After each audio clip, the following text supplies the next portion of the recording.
Welcome to your favorite channel where you get to learn about leadership, communication, and networking. And today I'll be sharing a story with every single one of you that I titled Looking Onward. So, very recently, a friend of mine, a childhood good friend of mine, sent me a picture memory of the two of us performing the so-called street hawking photography. Now, in Nigeria, street hawking photography requires you to have a single point and shoot camera and a portable printer in order to get the job done. Now, the job requires you to leave your house, of course, and go out and look for series of events that you can go into and just take pictures of people and print it right there on the spot and sell their pictures to them for money, of course. And this was a very competitive activity because you're not by yourself. So it's like we're always hustling. So it's like 15 of us, 15 street photographers, and everyone is trying to take pictures of random people and sell the pictures to them. So you got to be timely, you got to be active, you got to be entrepreneurial, you got to be smart, and you got to be fast. And the quality of your job needs to be something that people love, because right then and there you are facing the reality market. If your job is bad and the customer doesn't like the photo, they don't pay you. If they like the photo, they pay you and they tell people about you. So we did street photography to raise money, and we were schooling during the week, and during the weekend we would go out and look for events and perform street hawking photography. And we did this for years. And while doing this for years, we had weekly goals. Our weekly goal was to make 5,000 naira or more. Now, 5,000 naira in today's dollar is like equivalent to about $25. So that was our goal, which was a pretty huge amount of money back then. This was about 12, 14 years ago. So that was our goal, to make $5,000. Now, if you are lucky, you would find an event.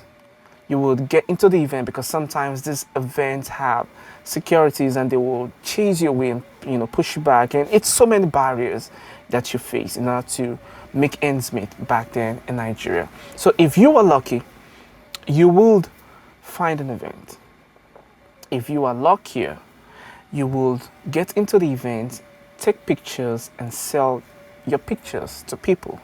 Now, if you are the luckiest of all, you would not only sell your photos, but you would exchange contacts and network with these customers who might end up using you for future events, and also recommend you to multiple other people, their friends, their families. So that was how we were spreading our network back then in Nigeria. And I got lucky. Every weekend we would get lucky. We would find, there were so many other weekends that we wouldn't find a single event, and we would just be walking around the city just looking for events. And by the time you find one, you will see tons of other competitive street photographer, trying to also get into the event, because everyone is trying to eat, right? That's what we're all trying to do. So I got lucky. I would find the event, and I got luckier. I was able to take photos and, of course, sell my pictures to people. And after doing this for a while, I did it for like 4 years. I even became one of the luckiest ones. I was able to network with multiple people who later used my services for their subsequent events, and also introduced me to a host of other customers. Now, that was where I made one of my biggest gig as a photographer back in Nigeria.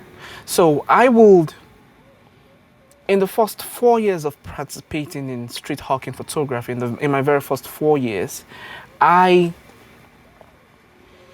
was meeting the goals $5,000, and sometimes I make six, seven. I'm not dollars, naira. The 5,000, 6,000, 7,000 naira. I was making those weekly goals, and then after 4 years, when I met this customer that networked, that connected me with multiple people. In my 5th year, after having a strong network of customers, I made so much money that if you have a total cumulative calculation of the money I made in my first 4 years and you multiply it by 3, it wasn't up to what I made in my 5th year, because now people were recommending me to multiple other people and I could charge. I could give them price because they've seen my work, and I could make money because they've seen me. So, and this goes to one of the sayings that if you are good what you do, your work will introduce you. But if you're not good at what you do yet, or people don't know you, you will have to introduce your work. And when you are introducing your work, you have a lower negotiating power. But if your work precedes you, you have a higher negotiating power. So we did this, and I became luckier, and even one of the luckiest. And then the question came, what's next? What's the next thing for me? Now I'm making so much money. I'm charging my rates. I'm meeting the top guns in the city. People now invite me for events. So what's the next thing?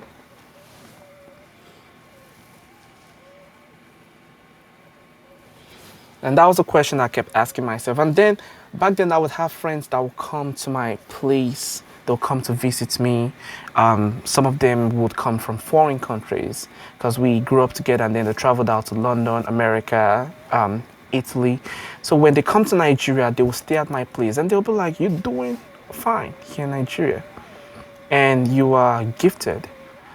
And one of the things that they would tell me was, if someone as gifted as you goes to the United States, you would make so much money. And I was like, okay, that's the next thing. But then after that, after becoming one of the luckiest, I got a job with a non-profit organization, in Nigeria, where I worked as a behavioral and communication specialist, and I created media advocacy content, and I worked with that company for another 5 years. And I was making a good living. I had everything you could ever think of. I had a good house, good cars. I was going to my church. I was known in my church. I had good company. I had a very beautiful girlfriend back then. I had good friends around me. I was living well. And then a lot of my friends would be like, you're doing well. If you travel overseas, you will do even better. And then after doing street photography and becoming a media advocacy specialist for nonprofits for 5 years, and then the question came again, what's the next thing? What's the next thing for me? What else do I want to do? And then I figured it out, like an epiphany. And I was like, aha, now I know the next thing. Now I know the next thing that I want to do, and it's to study cinematography in New York. And so, and then I started going online, started typing in things, and doing researches. I Googled the New York Film Academy,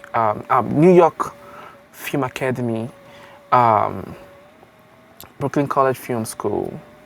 And this was when I was in Nigeria. So I figured it out. I was like, okay, I will go to America to study film, cinematography. And so it so happened And I didn't have so much motivation because I was pretty much successful, that I was now comfortable. I didn't want to go out.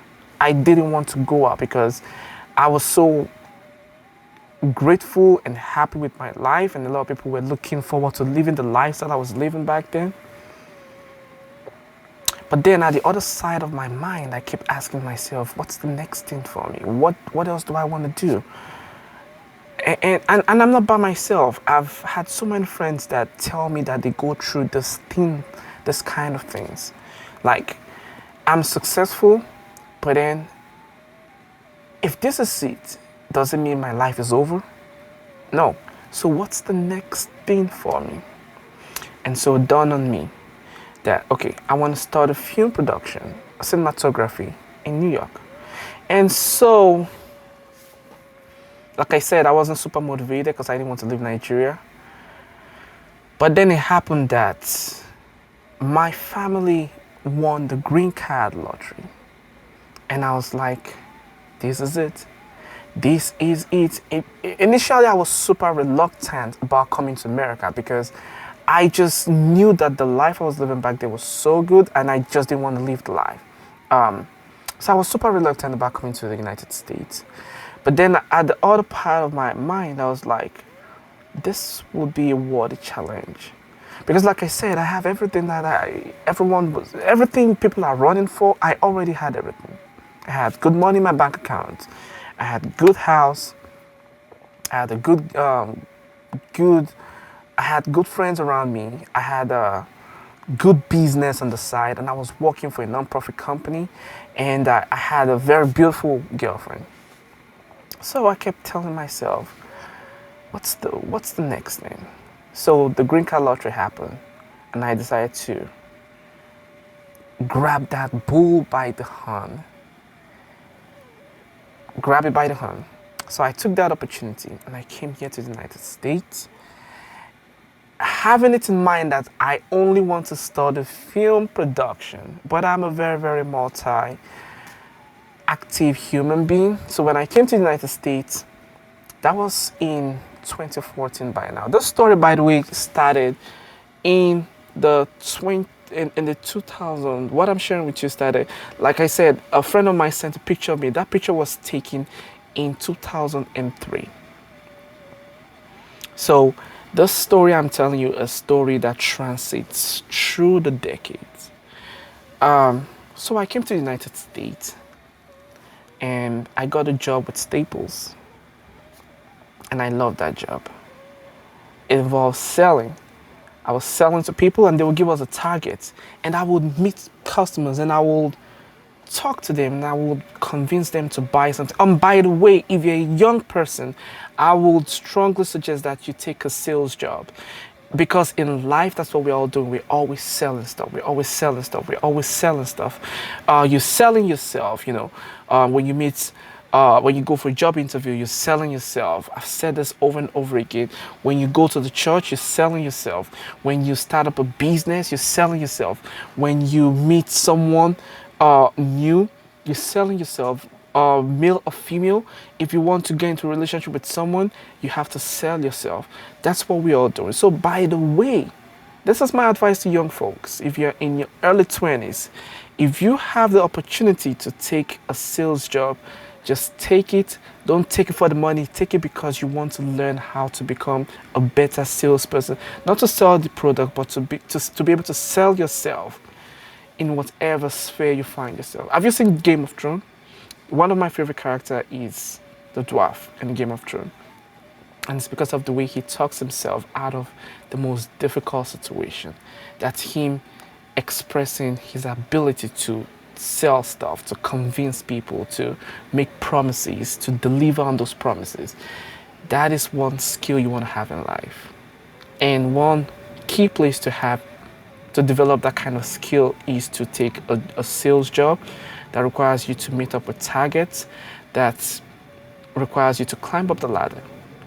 So back to my story. I got a job with Staples that requires me to sell. And I will sell multiple things. My goal was to sell laptops, but you don't just sell laptops, you will have to fill the basket. You sell laptops, you sell phone accessories, sell stationaries. You just, if a customer walks into the store and they're just walking into the store thinking, oh, I'm just here to win the shop, yeah, that's fine. I remember back then my supervisor would call me Tiger. It'd be like, you see that customer walking in there? Yeah. He probably just wants to just check things out. But you know what you're gonna do? You're going to go out there and talk him into buying so many things, filling up the basket, and then your points will increase. And when it's done with that speech, you'll be like, go get him, Tiger. Get him, Tiger. And I will be so driven. I'll be like, yeah, sir, how can I help you? What do you want? Be like, oh, I'm like, yeah, in the store, I'm the guy that can help with anything tech-wise. I know about all the computers, I know about all the cell phones, I can fix everything. So I'm the guy that can help you with this thing. And they'll be like, what can you tell me about this PC? This PC right here, what do you need it for? I need it for just office work. Okay, you don't need the most powerful PC, you just need something that can run and get things done and get you, up and running. But if you're like a video producer or this, you need a very powerful PC with a powerful processor, more space on your hard disk and your hard drive. So I was super good at what I do. And then I became the tech supervisor. And that was a fantastic job because I was doing a lot of on-site installation, networking installation for a lot of people. And when you go out there, they give you the tip. So I was getting a lot of tips whenever I go for on-site, and I loved it because I was working for the wealthy people, and when they tip you a lot of money, and I didn't even have to touch my paycheck in most cases. So I loved the job. And then I became the tech supervisor. I was supervising a team of tech people, and I decided to go to college in New York. So remember, I came to New York to study cinematography, but then I started working with Staples, and my goal was to become a geek squad and work with Best Buy, become a geek human being, techie and all those things. But when I went to the Bronx Community College, I registered, and I decided to go for computer science. And I started computer science. And after a year, I loved it though. I loved the programming, but then it dawned on me again that I didn't come to the United States for this. I came to study filmmaking. And then after 1 year, I realized I wasn't so happy with the computer science choice I made. And after 1 year, I actually stopped working with Staples. After I worked with Staples for 2 years. I think 1 year, like 9 months, close to 2 years. And I was transferred to the Staples on 47th Street. And by the way, my ass got kicked out from Staples, bundled, crazy. So after working with Staples for that much, I lost the job. And I got another job with Rite Aid. And that job was also a sales job. So I stopped working as a tech guy. I did my A+, I started my M+, but then I just stopped everything. I stopped being a computer science guy, and I switched my major to film production. And it became a new journey with Rite Aid. And so I started working with Rite Aid. And Rite Aid was an amazing job. I worked in Rite Aid for like 5 years. As a salesperson, I became a supervisor, and then I became an assistant manager. And then I became a store manager at Rite Aid. So I've worked in retails over the years. And after switching my major from computer science to film production, I remember in my screenwriting class, it was hectic, it was hell. my screenwriting class. My screenwriting class was crazy because we had this professor, her name was Professor Sarah Hansen, lovely lady. I love her so much, very beautiful woman. I'm very strict. So she would be on us when we're writing script, and she would criticize us in the hardest way. And she would be like, I'm doing this because when you get to the industry, to Hollywood, that is how they will handle you. But we didn't understand it. So she would make us write a script and ask us to stand in front of our classmates and read our script. And I didn't like my script. I was always bothered because I'm African and I don't speak English like these guys. So whenever I write my script, it doesn't sound American. It just sounds, I felt like the English was bad, and reading it in front of everyone felt like standing in front of hundreds of Roman soldiers with their drawn arrows pointed at you. And I don't want to face the death squad. So I remembered my first screenwriting assignment. I kept it in my bag for like 4 weeks. And I kept telling the professor, no, I haven't done it, because I was too nervous to read my script in front of everyone. So eventually I did it, and it didn't kill me like I had imagined. Yeah, I didn't die like I had imagined. So it was quite an obstacle for me to overcome, and was quite a feat for me to accomplish. And then I decided to keep pursuing my film making endeavor. Oh, by the way, in film school, I don't like film school because film school requires you to get stories done on time and this, which is the way the real life works. But for me, when I'm writing my stories, I like to take time. I like to think about it. I like to look into multiple things. So all of my work in film school is basically to just turn in the assignment and get the grades in. Only few of them I'd say were projects of passion. Outside film school, I could write the best script ever, but in film school, it's just for me to get the grade. So I started doing that. And then after a while, I kept asking myself, so what's the next thing now for me in film school? So I did a couple of short films. I decided to challenge myself and go a bit broader than what most of my film colleagues would normally have done. And it's worked out fine. I was able to work with the best team in the world. Everyone was helpful, supportive. It was crazy because, on set, we would spend 12, 13 hours on set, and people would get almost crazy, but then they would contain it and still, be respectful and everything, but it was just fun. So I learned a lot. And that's one question I always ask myself, what's the next thing for me?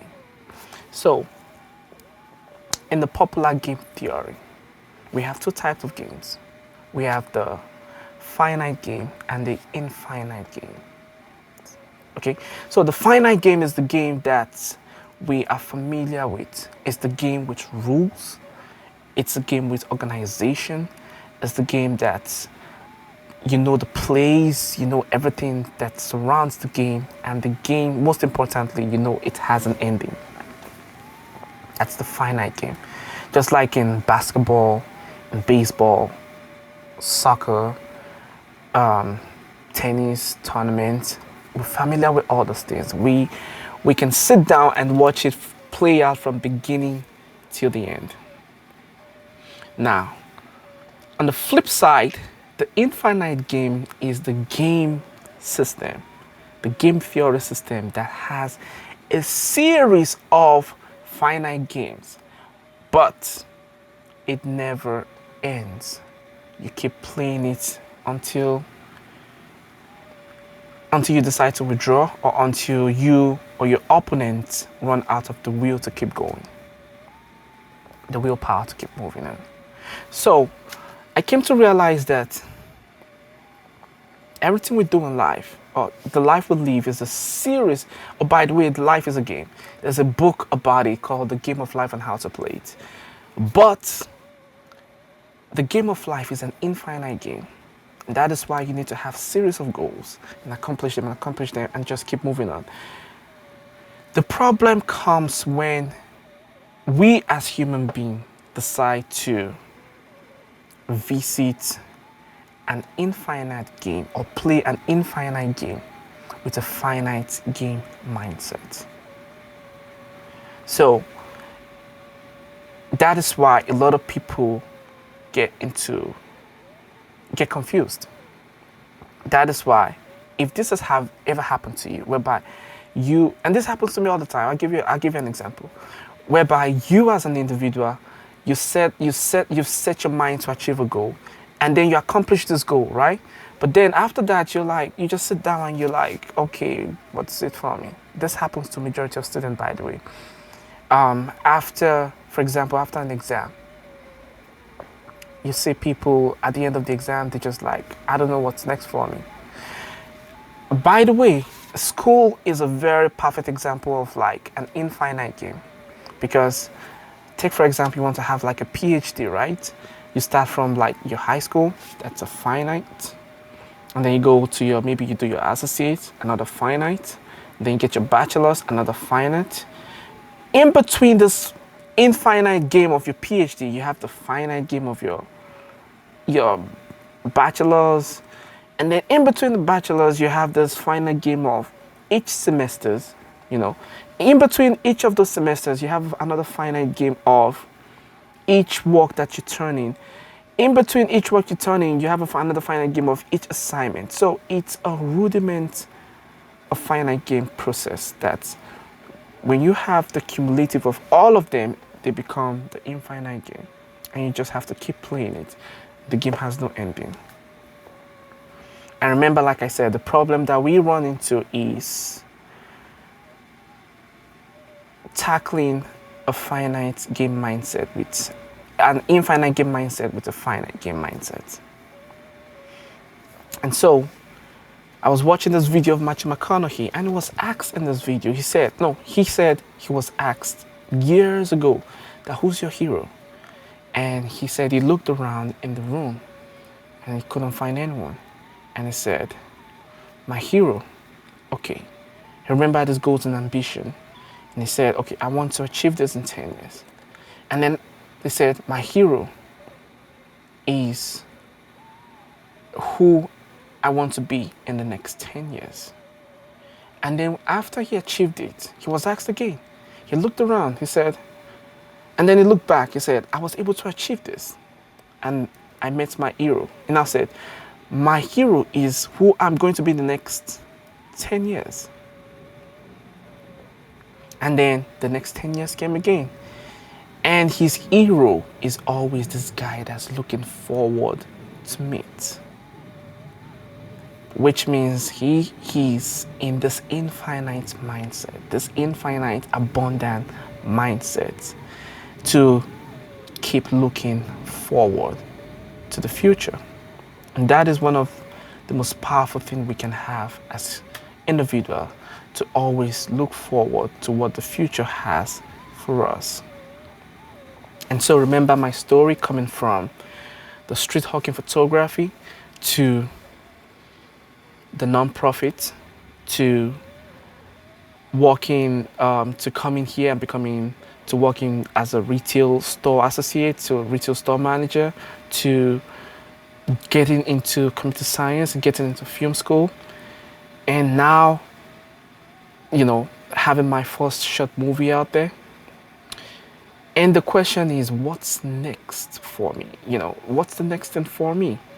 And this is the point where I'd say I'm still out here looking out onto the future for what life has for me next. I have my goals and I'm always out there to accomplish my goals.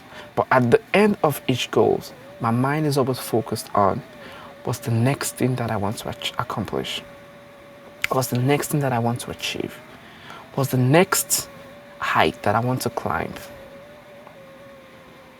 And that being said, I would admonish every single one of you, my fellow community member, to keep looking onward onto what's the next thing for you. Every time you set your goals and you accomplish them, don't just revel in it. Celebrate your goals. By the way, celebrate your goals. Always celebrate your accomplishment. You need to have a reward system. Every time you accomplish a goal, you celebrate it. Celebrate it, but always keep your mind on what's next for you. Always look onward onto what the future has for you, because by so doing, you will get unequivocally excited about the future. You would want to live in the future, to the point where when you get into the future, you wouldn't be so surprised because you have seen yourself in that future.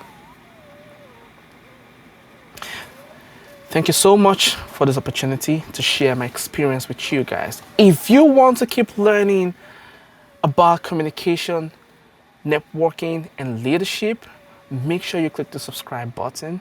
If you enjoy this video, if you enjoy my story experience, click the like button. And if you want a lot of your friends to learn from the message in this video, share this video across multiple platforms for every single one of them to see. Until next time, when I'll be seeing you in my next video. My name is Dapo Ibrahim, and I'm the host of this channel, and I will be seeing you in my next video. Stay connected, everyone, and always remember to be your best self.